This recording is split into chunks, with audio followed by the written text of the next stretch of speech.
Hey, hey. Welcome to another episode of This Shit's Hard podcast. I'm your host, Nicole Biscuiti. And I'm Jen, aka Rumblebum. Thank you for joining us. Slut faming these days. We are not slut shaming. No, ma'am. Slut faming. Oh my We're God. done. This is so... That's done. Can you just say that when we're recording? Thank you. We're recording. We are recording. That's the best part. Oh, right. I'll say it again, though. Absolutely, right? Yes, I'm in that mindset. Yes, say it again. We're slut faming here. We are slut faming. Well, and I think that's probably one of the best things you're doing, even with this, is just like you're normalizing sex talk, right? Oh my God. Can I tell you one of my favorite things since I came out too is, so I go out with my best friend all the time. Her divorce started about 3 weeks after mine. So we've been like in this realm of just like finding ourselves post divorces, right? So of course, like I fill her in on all my hookups and what I'm up to and those types of things. And of course we're doing it in a public place. So I'm filling her in on all the tea. I don't like spare any details. I don't care if there's like who is next to me, right? All I know is their conversation stops so they can tune in. The waitress comes to our table more often than not because they want the updates too. My girl, have a seat. Buy me a drink. I'll tell you all you want to know. Like I just don't care anymore. You know, like the more that we normalize sex talk, the more that we're just like, listen, we're supposed to be fucking enjoying ourselves. Like literally that is the purpose. And it also means we get to tell all the like ridiculous stories that go along with it too. Cause that's the other part. Sex can sometimes be messy and you're just like, no, absolutely not. Don't want to do that. You're not my jam. Goodbye. Like that. I think that's just so important for us to realize like, it's going to be fun. It's going to be awkward. There's going to be messes. It's our bodies doing exactly what they're meant to do. Like, so I love a good sex story that I will literally just tell in public because I just don't care anymore. I just don't. This is great. So, would you like to share on your level? I want to get on your level, not caring. I am not there. You need to be though, because Jen's entering into the YOLO and just fuck it phase of her life. Right. So she's just doing it. Yeah. I mean, that's where the fun thing comes about too. And I mean, Jen, I think that Nicole, I don't know your religious background or anything like that, but if you come from any type of religious background too, there's so much shame around sex, around just exploring, right? Sex is so vanilla the way that we're taught it. Like, and all it is just like, essentially the purpose of sex is only to create life generally, right? It's not about pleasure. It's not about finding out what your kinks are. It's not finding out about like what you like, what you don't like. Right. And so the moment that you get the chance to explore that, so there's part of it that's terrifying, but that's part of it's like so fucking liberating and just being able to figure out like, oh God, who knew that I like being choked? Who knew that I like spitting?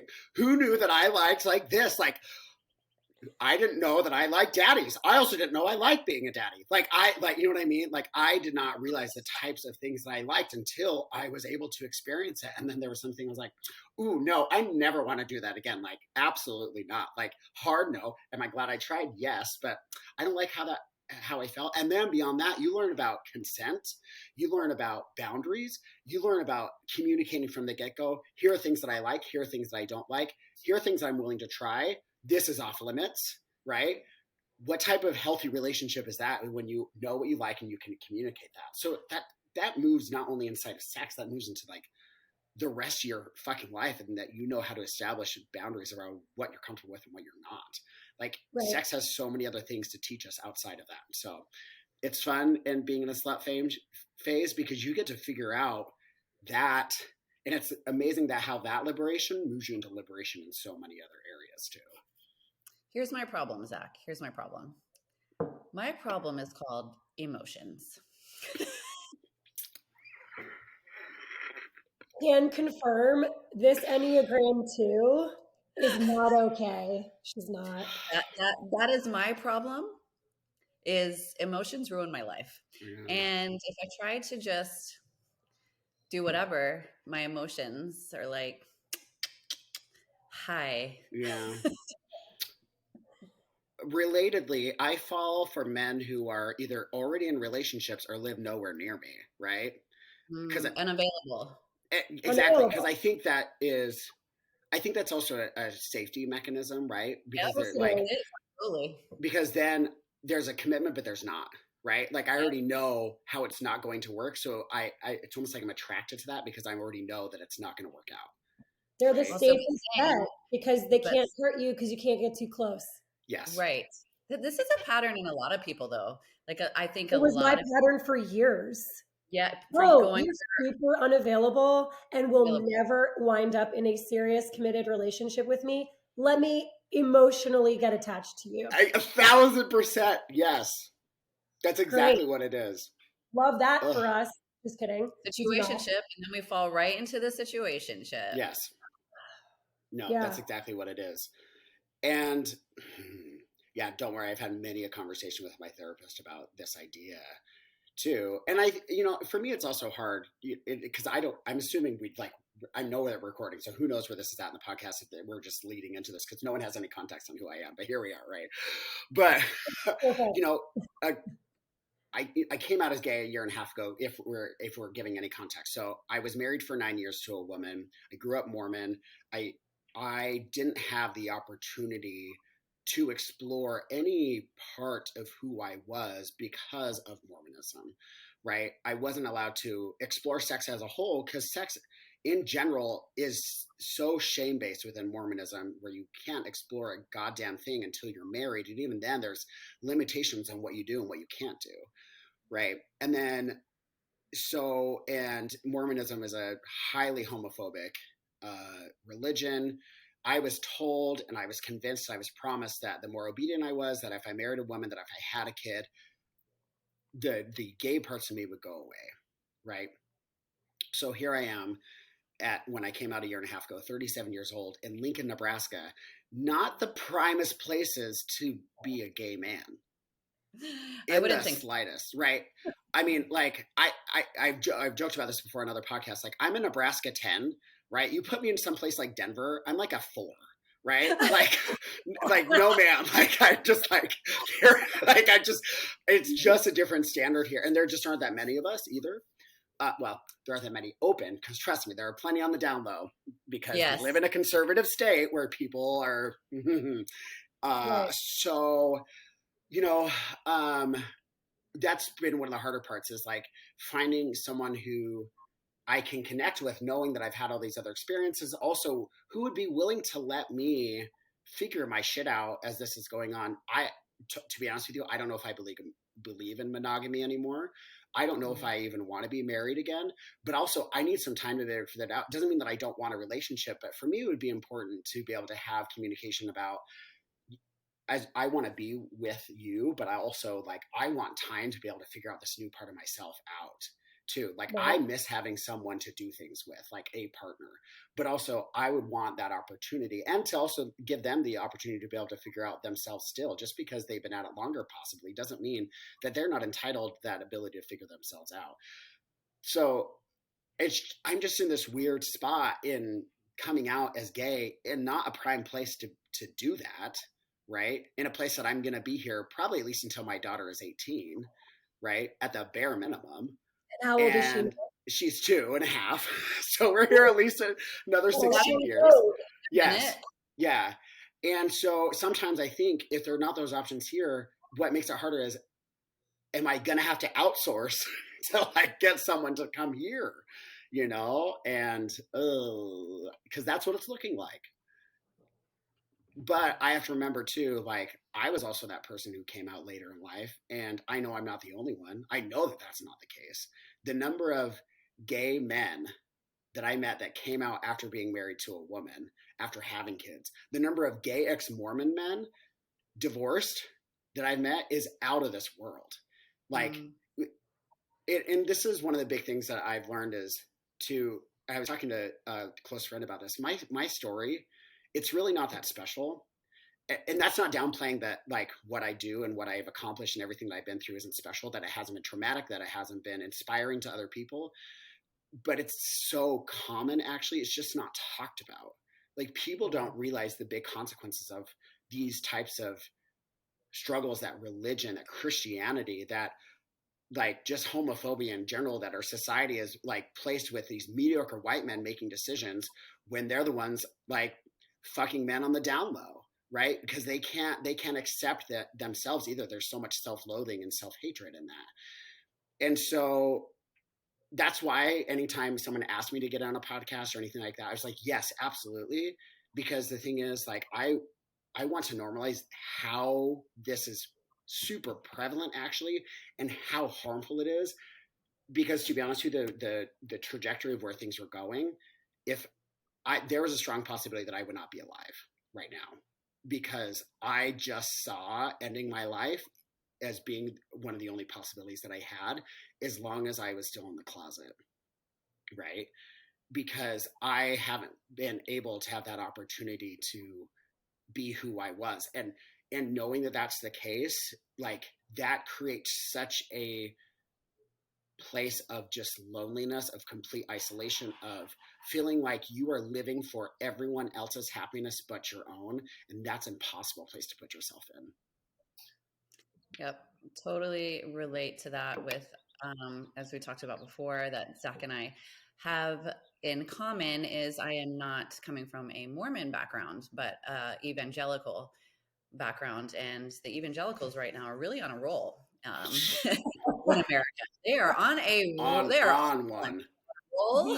The memes that are available on the internet are wild. So I come from that background, so we connect on that as well around, so I can't imagine, kind of being a level up from me just being like a woman.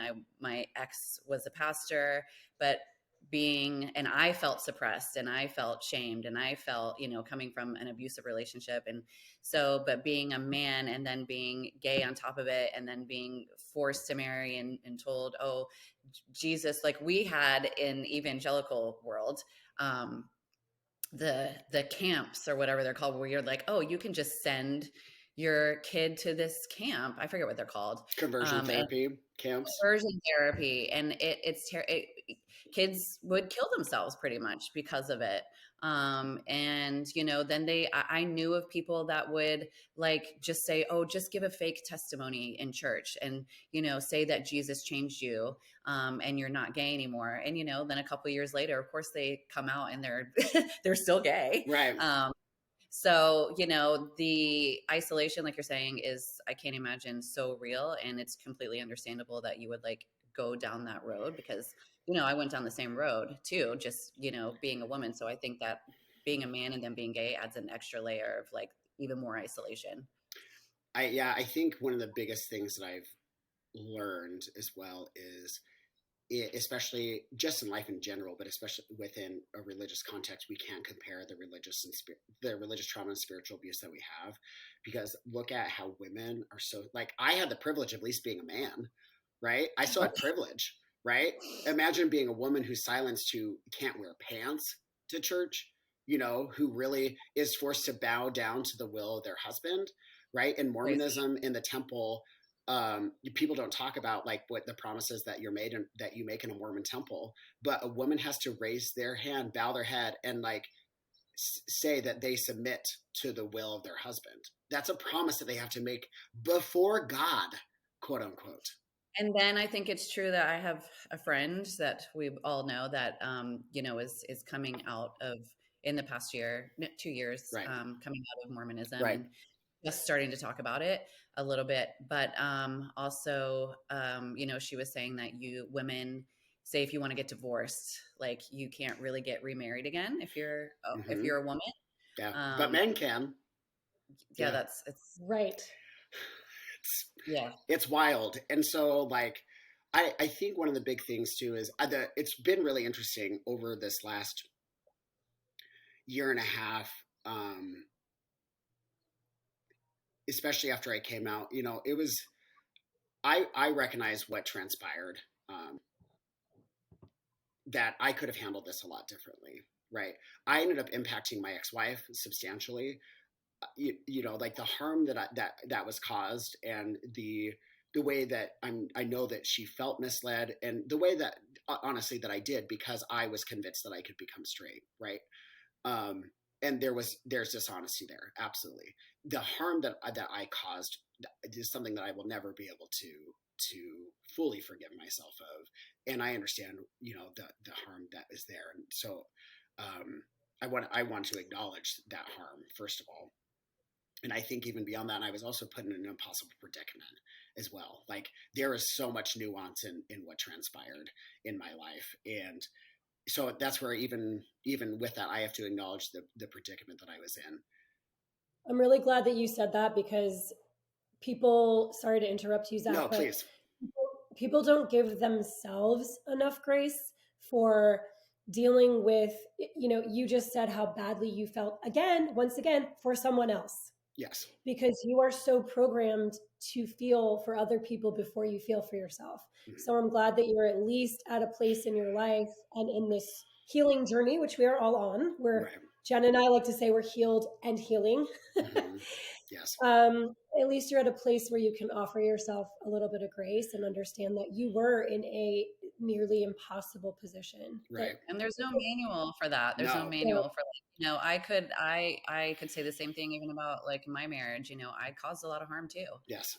Just like, because you get to a certain point where you're just like, feel like you don't even know what's up and down. Correct. And you don't even really mentally are there per se to see even clearly like what you're doing. And so I think it just comes to a point where you just like have to get out, like you have to feel like you have to even like get out of your skin. Mm-hmm. So it's like, yes, we all could do things completely different in our lives, but the point is that you recognize that. And I think that helps, like Nicole said, right, with healing. Right. I think one of the things is too, so, you know, when this all happened, I lost most of my friends during that time. I would probably say I lost like 85, 90% of people during that time. Sure. I lost most of my family during that time. And there was months that I either didn't talk to them or it was just really contentious. And and again, I understand why they may have acted that way, as hurtful as it is. Again, they responded in a way that they felt was best. And I get that, right? And since that time, I've been in this really sense of like rebuilding my life in every way possible, right? Because when you start from ground zero, the only thing that you can do is just rebuild. And as hard as that was, like as much as like during that first month, I just recall like I couldn't eat anything, I couldn't sleep. Like here I was trying to, you know, like take care of my daughter as a single parent now, who's one, and not knowing literally anything about parenting in general. And so I'm like reparenting myself as I'm teaching this toddler. And, but as hard as that was, like, and as impossible as I felt like I would never get past that, like I'm here today and I got past that. And it's been really incredible for the first time to acknowledge my growth, because I never celebrated myself in this regard. And what I've learned during this time is like the people who were meant to stayed around, and the people who are meant to be love and light into loving the person that I am now. Like that's what I was meant to have, because I'm nothing against the people before me who left me, but they loved not the most authentic version of me. And I understand that makes them so uncomfortable that I am now becoming that authentic version, right? And I'm so glad that they are actually not in my life in the way that they are now, because it made room for the people who are meant to be with me in this most authentic like part. Like Jen, you and I just connected kind of randomly because of Instagram before this transpired, right? But like now, like you and I have connected on a different way because we're both figuring our shit out, right?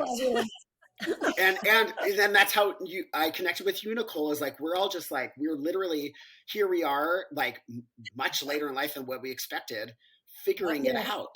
And it's fucking messy and it's really hard. And the thing is too, it's just like the more that you grow into that, the more uncomfortable you make people who saw a different version of you that they liked, but actually is not you.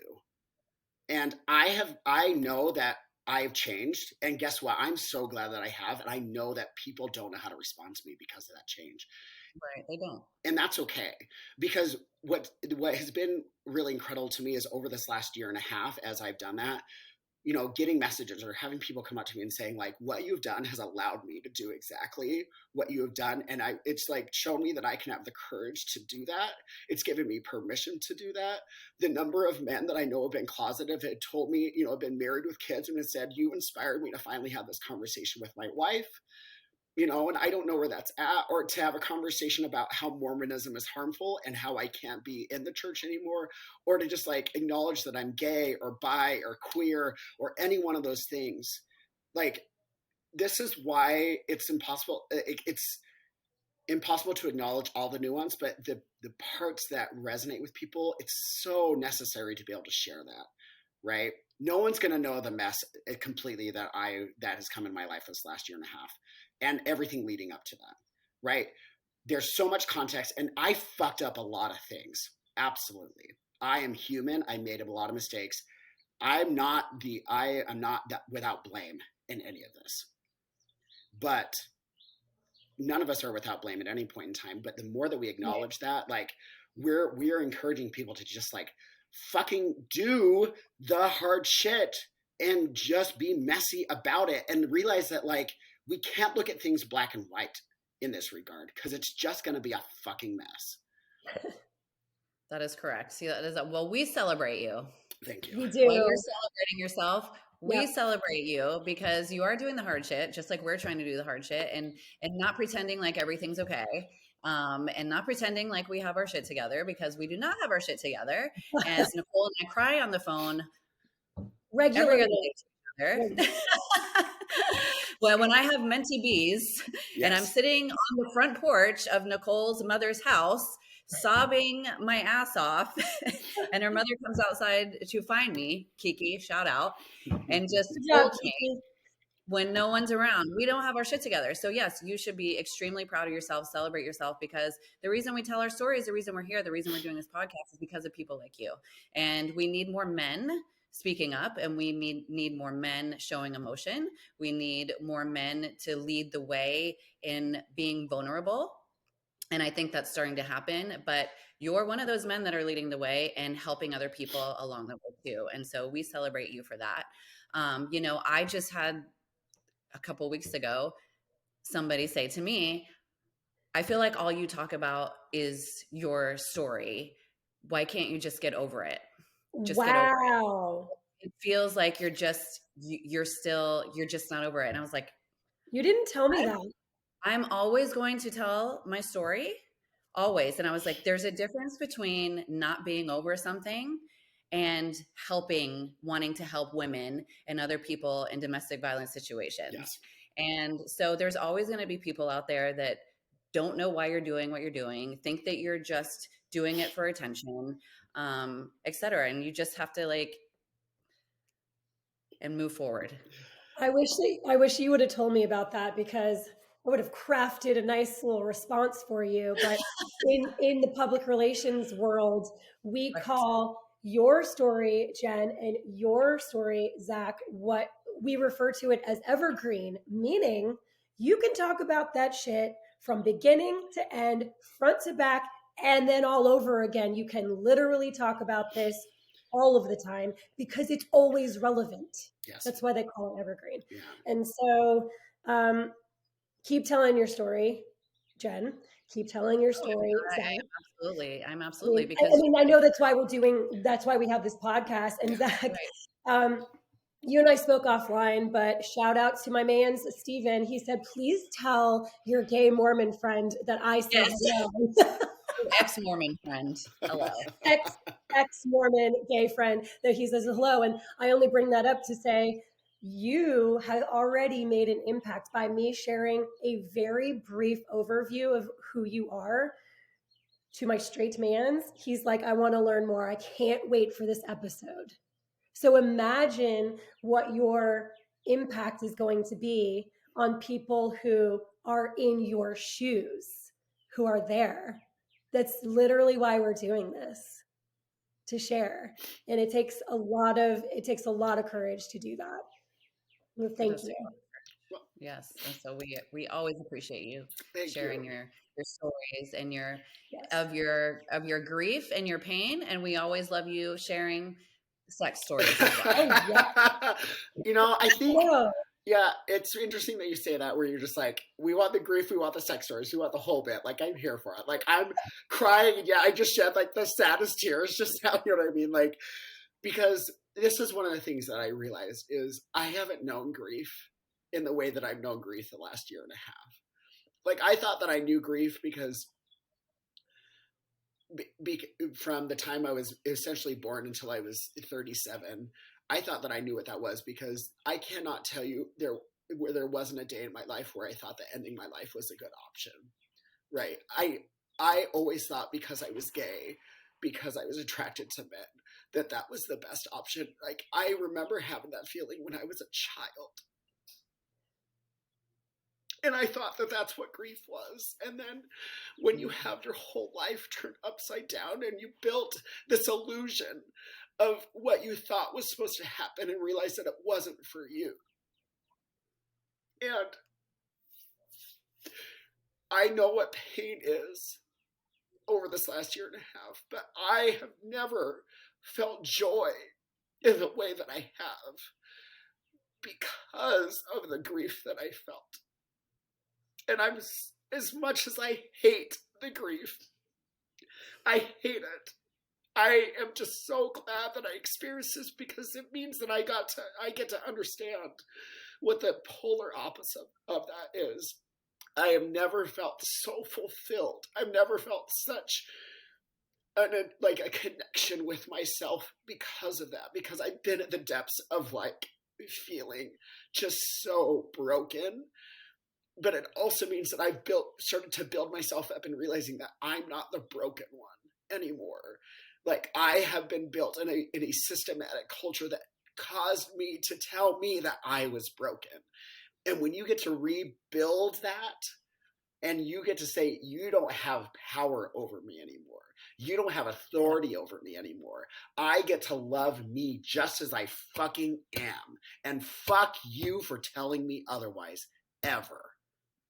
Yep. That's what joy is. And that's why it's hard for people to see that we are entitled to tell our fucking stories, because they don't want to see us soar. They don't want to see us happy. They don't want to hear it. They don't want to hear it because they're afraid of what it might bring up in themselves. Absolutely. Because healing is fucking hard. That's what you are healing. That grief is real because you are healing. The moment that you just don't only sit in that grief, but move forward to use it to change you, that's what healing is, right? That's where you understand what that joy is. And so I wish that all of this would have transpired earlier in my life. I wish that I could have saved myself so much of that grief. And yet at the same time, I know that this was the method that had to occur for me to be able to launch me forward into this next part of my life, right? I'm only 30. I turned 39 in like 3 weeks, right? To think that I still have so much of my life at 39, I thought that, I would have it all figured out by the time I was in my 20s. God damn it, I don't want to have it figured out. Don't we all think we were going to have it figured out? Yeah. I had it figured out when I was a teenager, and I'm still we're all still looking for the audacity that we had when we were teens. Right. Yes. Yes. Oh my God. Like I said, when we talked on Nicole and I just solo, like this is my second time starting over. I didn't know I didn't plan on getting divorced twice. Right. And now here I am with like, I'm twice divorced and just living life out here. Right. But so I'm embarrassing.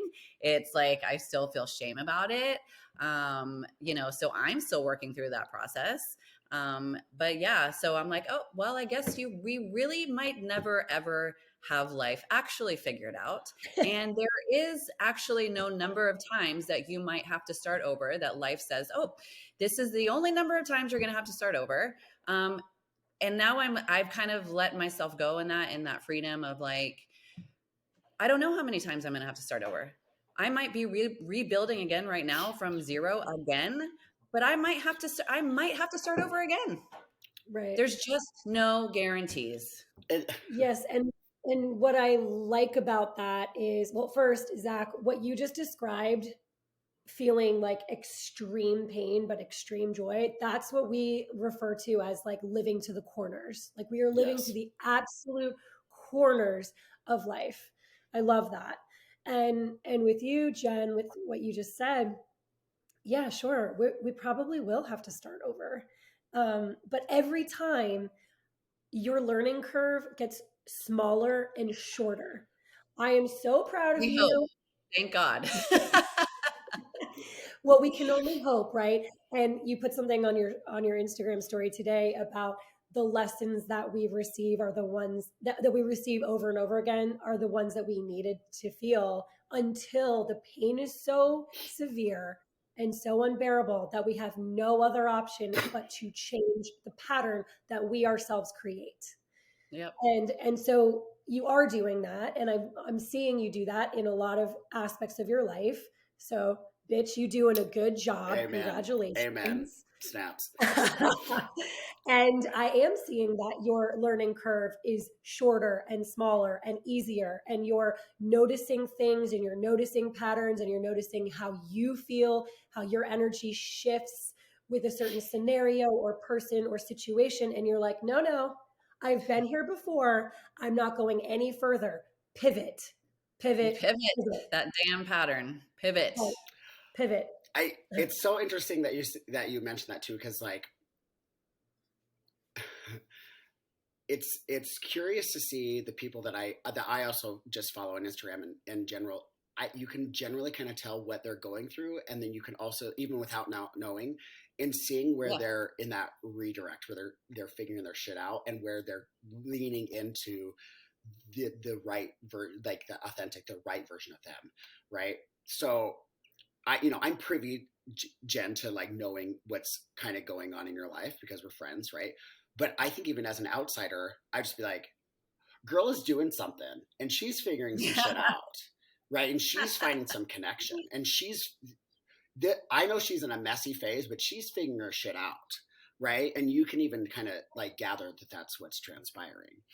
And I think, and I even see that with you, Nicole. Like, I don't know the midst of your story, but I was like, girl is figuring some shit out right now. I know it's hard, right? But yes. I know that she's figuring some shit out. And oddly enough, one of the reasons why I can figure this out is I feel like I'm getting this splurge of, maybe it's just because I've become more friends with just gays in general, are, they're all about like, you live your life. Like, you just live it, yes. And even I'm seeing my friends who are either divorced or figuring out what's going on in their marriages or just in their life much later, just starting to like kind of have this resurgence of doing what they want to do, going places, going out, doing things, like literally just like, and not their like small town bar, like just going to get drunk. Like, they're like living, right? And I'm just like, you're figuring some shit out for yourself right now. Like, I see that. And that's really incredible to see. Cause like, I know that people will probably think like, oh, you're always going places, you're always doing things. And I wish that I had that. And it's just like, it's because you're exploring yourself. It's because you're like figuring out those types of things. You're realizing that where you're at is not conducive to your growth, right? Where I'm at right now in Lincoln, Nebraska is not conducive to me growing as a gay man. It's just not. Yeah. So you know what I have to do? I have to go to environments where I can grow, where I can be with my people that I've never been allowed to be with before, right? Yes, to go to correct, going to sacred places for me as a gay man. So Pride is a sacred place. A gay bar for me is a sacred place. That's me going to church. Me watching RuPaul's Drag Race, that's me watching a Sunday sermon, because that's being around my people for the first time. Yeah. Yeah. And so when I'm seeing you, I'm just like, you're going to church right now. You're experiencing your growth. You're getting out of your space so that you can have that. Because when you come back to your reality, it makes it so that reality is manageable and you're actually doing a good job with it. Do you want to know how much better of a parent I've become because I'm willing to go out and do the things that I want to do as a gay man? It makes me a better dad because of that. because, Absolutely. and then I'm an example to my kid of, you can go and live your life, and you can still be a good parent, Yes. and you can still go party. Yeah. You can still be a good parent, and you can have a drink. You can still be a good parent, and Yeah. you can have sex. You can, like, all these things that we put shame around, you can still be an incredible parent and figure your shit out. And anyone who, definitely. I'm sure you get shit for it, just like I get shit Yes. for it. Being a parent, and people on Instagram just don't understand, or they see a 0.5 blip second of our lives and of an Instagram story and think they know our whole entire lives. That's what I love most about Instagram. When people really should know from their own Instagrams that that's not how it works. Right. However, I digress. People just, and I know it comes from a place of people just being jealous and wanting to do the things, but they can't do it, or they're not brave enough to do it, or they're not in a position to do it. And, you know, me and Nicole say this all the time. We're like, yeah, we're out here like living our lives doing what, you know, yes, I have 50-50. I think your custody might be the yes, same 50-50. Yeah, I'm enjoying. So yes, it allows me to go travel and to do the things. And I said to somebody recently, what do you want me to do? You want me to literally just sit home? Is that what you prefer that I do, alone with no friends? Because that's what people want you to do. Right. They don't want you to go anywhere. No. You know, but I have set up my life, Like, and what yes, kind of I'm gonna. punishment is that? And why Yes, would it's you like deserve people a want you to be punishment? punished because they're not happy. Yes. Right. And, It's wild to me. And- It's just, yeah. So it makes me excited. Yes, EDM, right? When we go to EDC Orlando this year, because Yes. I love that we're both going, not with each other, but we're going, right? That's in our plans. And But we are meeting up. you know, and we're meeting up. doing Yes, we're doing a full- podcast in our get up. Yeah, me and my little jock Yes. strap and the whole bit. Yeah, yes, ma'am. Yes. So I think that's another thing too. Like you want to connect with those people who are also, you know, figuring this out, right? And I feel like Yes. it's been, you know, it's really interesting. I went to New York City a few weeks ago. I went with some other cycle instructors there because they, you know, obviously New York City is a fitness hub, right? They've got studios on every corner. So we went to these incredible studios while we were there. And I felt such a connection with my body in those studios, and I felt a connection with these instructors. And it was me going to church in the way that I needed to within my own body. And while I was there, my friends, they encouraged me to go to some of the gay bars there, obviously. Listen, you put me at a networking event, I'm great. You put me in a gay bar by myself, I can't do it. Like, I can't. Really? I know it's really interesting. I just get really uncomfortable for some reason. And I don't know if it's just because it's still so unfamiliar to me. But eventually, you know, I'll connect with someone, and you end up kind of just like joining the gang and the whole bit. So I went into this gay leather muscle bar in New York City. And if any gay men know the Eagle, it's like it's this incredible gay bar there. And I was talking to someone, and I was telling them I was like a new gay, and they wanted to hear my story. And I was like, and I was ex-Mormon. And this guy overheard me, he's like, ex-Mormon? That guy's ex-Mormon, right? And so I ended up meeting this guy. He is 42. He went to BYU, Idaho. He went on a mission. We connected immediately. We immediately spoke the same language, right? Of course. And he connected me to another gay ex-Mormon divorced dad.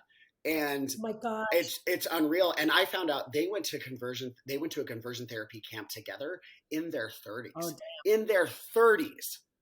No, that's so horrible. Right. That's crazy. I know. Because I went to conversion therapy in my 20s, right? Oh my So God. like, and that's when I was single too.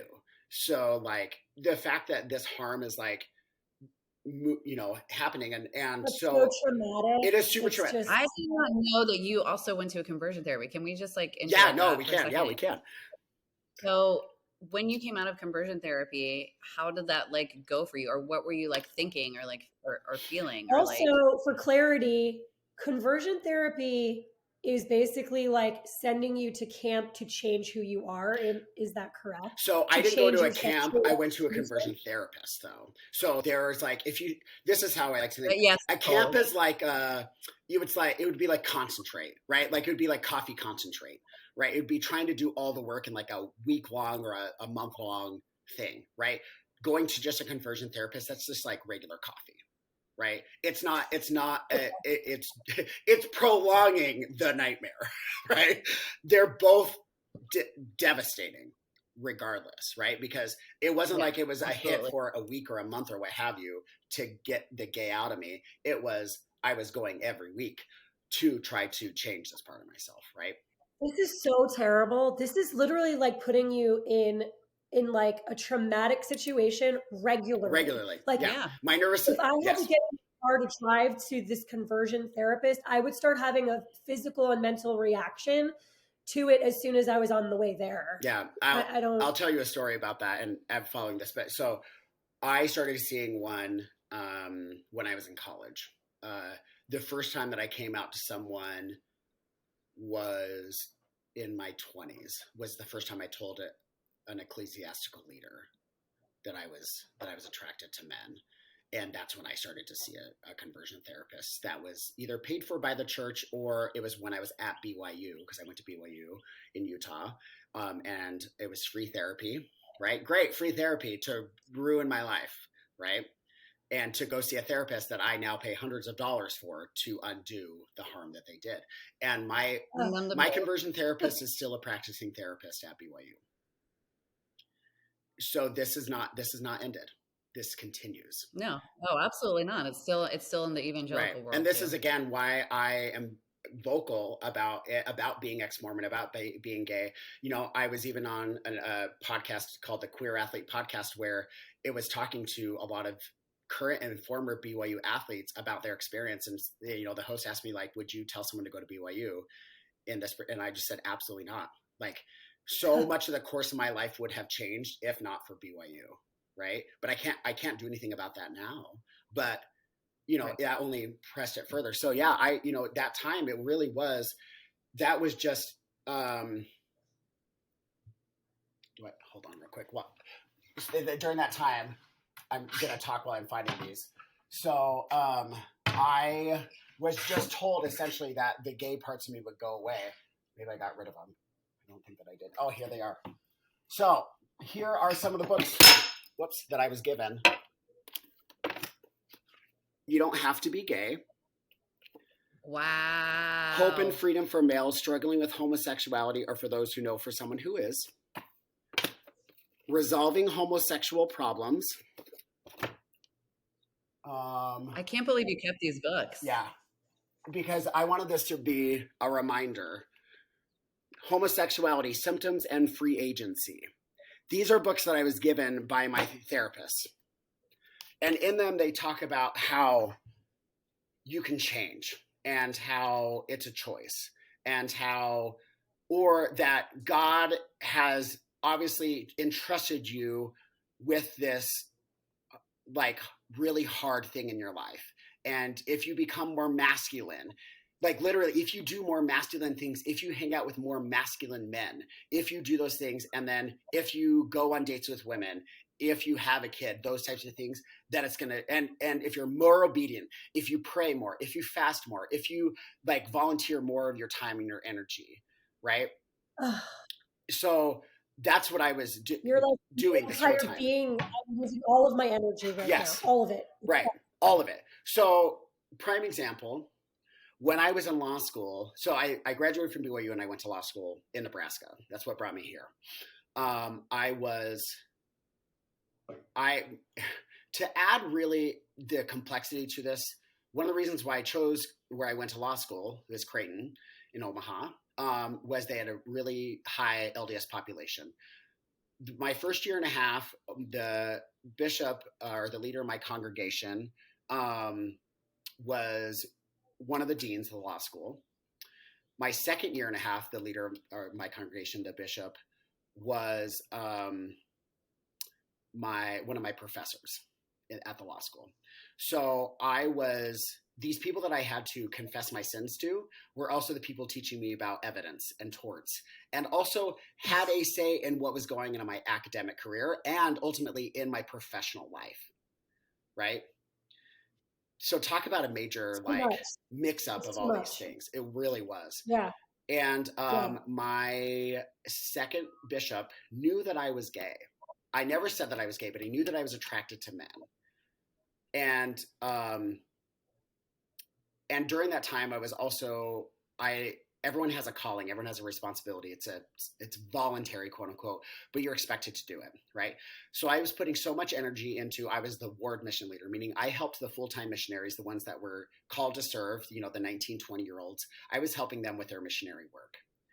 And I was spending 20 hours a week with them because I was coming to a point where it's like, I'm about to graduate from law school and this part of me still has not changed and I haven't found anyone to marry and nothing of this has happened. So I need to work harder at this. I was spending more time doing that than I was being a law student because I was tying my salvation and my sexuality to this, right? So all of my energy in law school was put towards that calling because I was desperate to have that part of me go away. It was to a point because of that, though, that I just felt so broken because none of it was changing, no matter how much effort and energy I was putting into it, no matter how obedient I was. Literally, I was at the closest that I had ever come to ending my life. And a week later is when I met my ex-wife, and I was convinced that was the answer to my prayers, right? And I was like, okay, this is like the path, right? I had this I was like, clearly this is a sign from God, like those types of things. And it's because it was that sense of desperation where I was just like, it's either I end my life or what? Like that was to me just like, I don't have another option here because I'm doing everything that I'm expected to do and nothing is changing because of what I was told in these books, because of what I was told in conversion therapy, because what I was told in church, what I was told by church leaders, the fact that my bishop at that time knew that I was attracted to men and that was it. And he performed my wedding knowing this. Yeah. And it's just that's the harm that this does.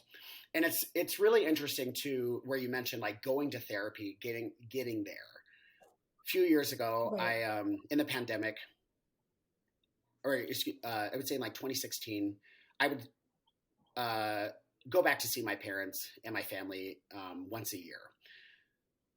And I had a really hard time going back. My ex-wife would essentially like beg me for us to go to see my family. And from, I would say starting in like 2014, 2015, 2016, 2017, every year I was like, I keep getting food poisoning every time that I'm here. Like, why am I getting food poisoning? This is so weird.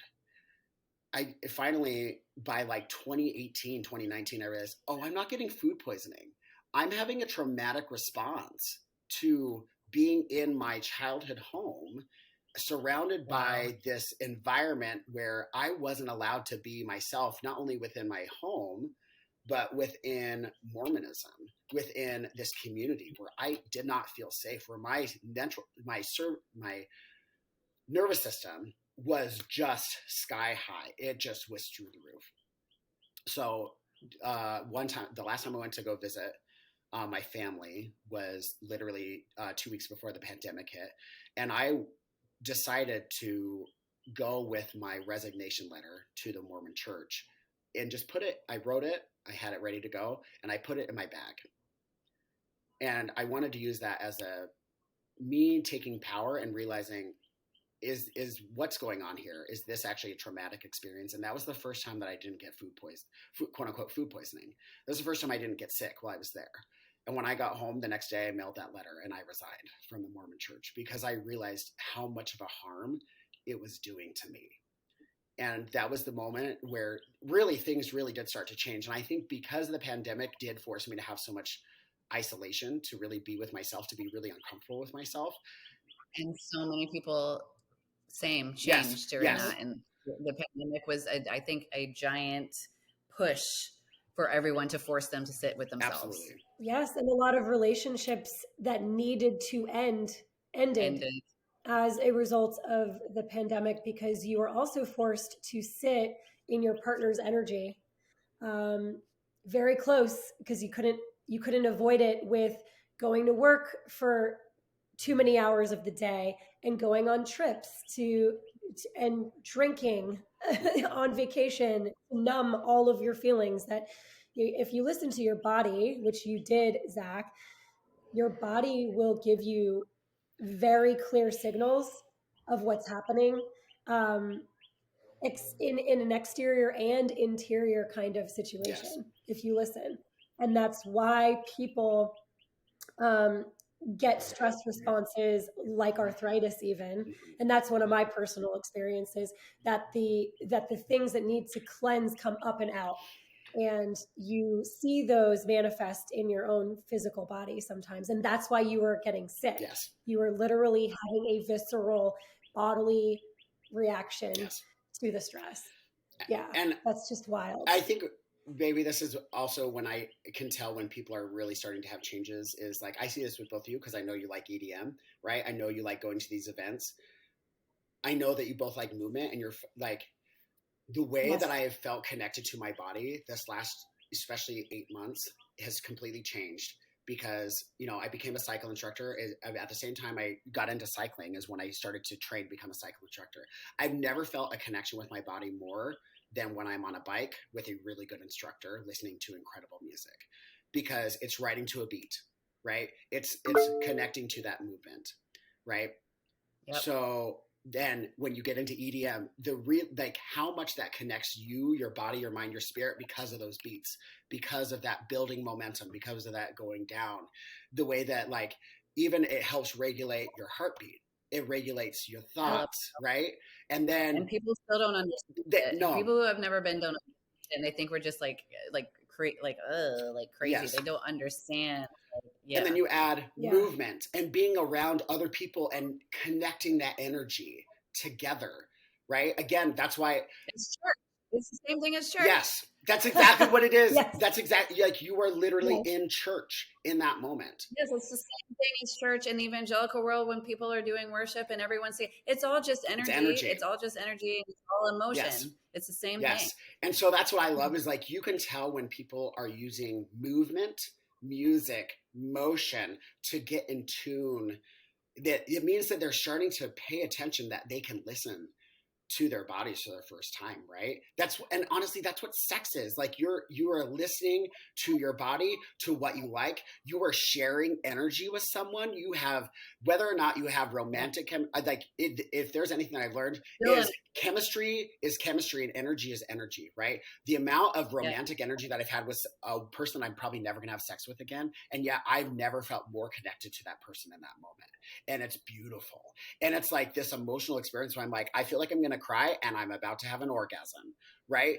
Yeah. Right? Because it's this connection that you've just not allowed yourself to be able to do, because this is what we do. We constrain ourselves. We put ourselves in here. We hold ourselves so tight, right? The moment that we get to let this free, that we get to take up space, where we get to go to all corners, right? Where we get to experience the grief and the joy, right? You're going to all corners. Right. You're suddenly expanding that, and you're expanding past that and sharing that energy with someone and taking in theirs. And that's just like the disconnects that we have in our bodies because of that. Like, that's been probably the most incredible experience that I've had as I've experienced that. And also where you realize where that direction of that energy comes from. It directs you. That's why your energy, it draws me into you, because I can feel that from you, right? It's why I want to have a conversation with you, why I feel comfortable talking about these types of things, because I can feel your energy through a screen, right? And I can also, but you're putting, you should protect. Yeah, you can put that in the universe where I can still receive it, even though I'm nowhere near you, right? So I'm just a big believer in it. Like, if anything, like, this energy is real. Like, I have felt it. And the more that I have let go of making myself smaller, to putting myself in these confines, to listen when the vibe is off, guess what? The vibe is fucking off. That is energy telling you it is off.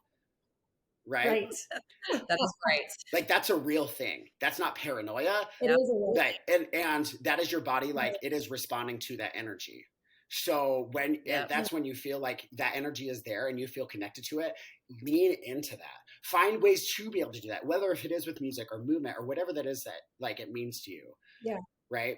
Because that's where that growth, that experience, that like understanding of self and joy, and also just like connection with someone else too, whether that be through music, whether that be through movement, whether that be through sex, right?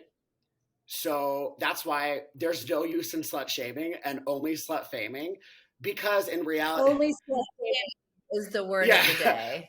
because it really is. There's no shame in that connection, in that energy, and you get to experience whether that energy is meant for you anymore or whether it's not, and that's okay.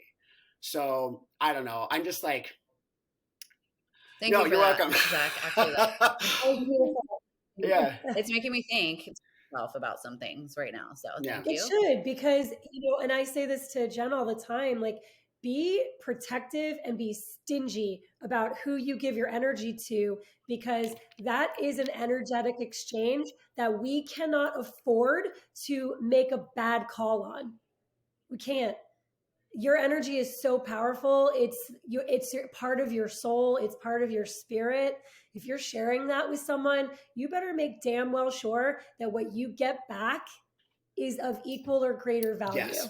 That it's changing you in a great way, that it's making you move, that it's creating growth that you need, not what someone else needs.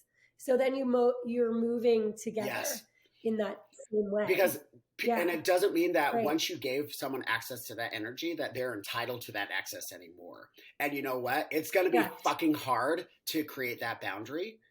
Especially, I'm Yeah. a fucking people pleaser. That's honestly why I was in the predicament that I was at 37 years old, coming out later in life. That's why, Jen, you've been figuring out your shit, is because you were making everyone else happy. You were downplaying your energy. Yes. You were constricting yourself out there. And there came a point where you're just like, this energy, it hasn't been released. And and that's where you're just like, either I fucking die or I have to do the opposite. Yes. That's Yeah. it. Right. Exactly. And so I love And that. I'm still breaking those patterns. Like, people pleasing is hard to break.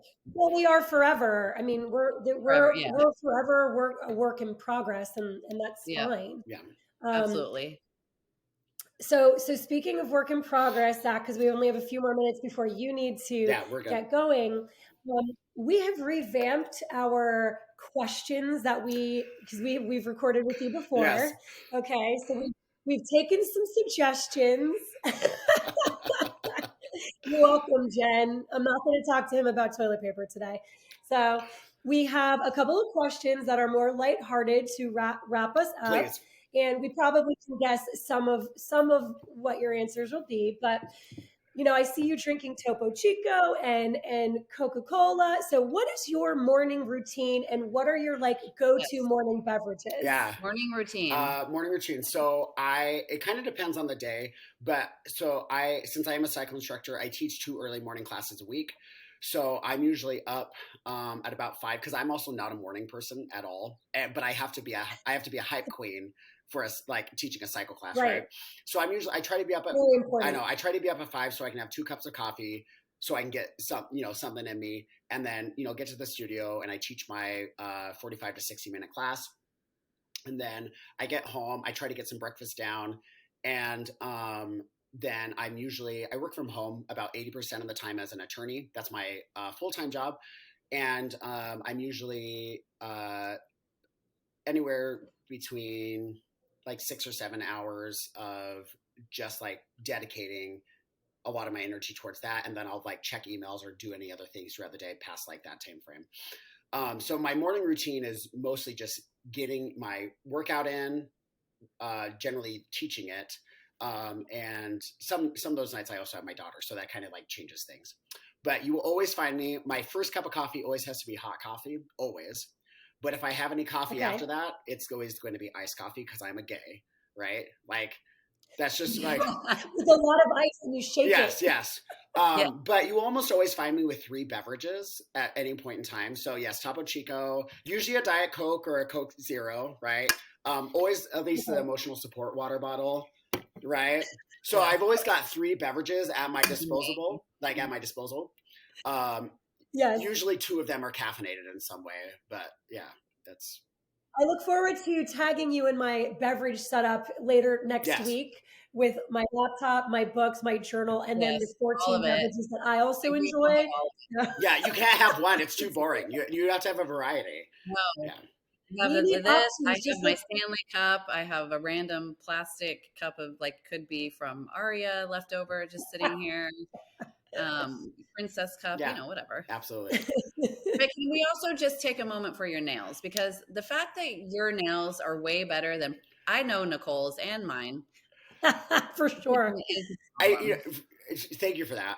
One of my big goals is obviously I know that I'm masculine appearing in general. Someone would say that I look like I would actually be at January 6th, that I would have been at the insurrection, but then I open my mouth and my purse falls out, right? So I get that, right? Or you watch me, or you even see what I'm wearing, right? So I try to very much have a lot of sexual fluidity, a lot of very feminine parts while looking very masculine at the same time. Because if there's anything that throws someone off, it's me. That's 1,000%.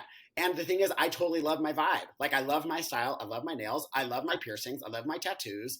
And I love that I can flick my wrist at the end of the night too. And also I can give you a nice little look at my bicep and look at my ass. So yeah, I like it all. We love all of that. Love all of that. Yes. Yes. Snap your fingers, clack a fan, whatever it takes. Yes. We love it. We love our fan. We are going to still do our rapid fire questions. This is where we say, a phrase, and you just tell us 1 or 2 word answer on what immediately comes to mind. Okay. So sunglasses at night. Absolutely. Situationships. I'm down. I'd be down for I'd be down for a situationship, yeah. This is so interesting. Yeah. Oh. I need to take a pause for that. I'm like, you're down for situationships. Really? Yeah. Well, yes, earlier he said that he's not so sure about the fully committed relationships, maybe leaning towards open. Yes. I'm not either. I don't think I'm there to jump into a fully committed, obviously, but not obviously. Obviously. Yes, I agree with that sentiment. You're not wrong. Yeah. But the situation, I am definitely scared of that.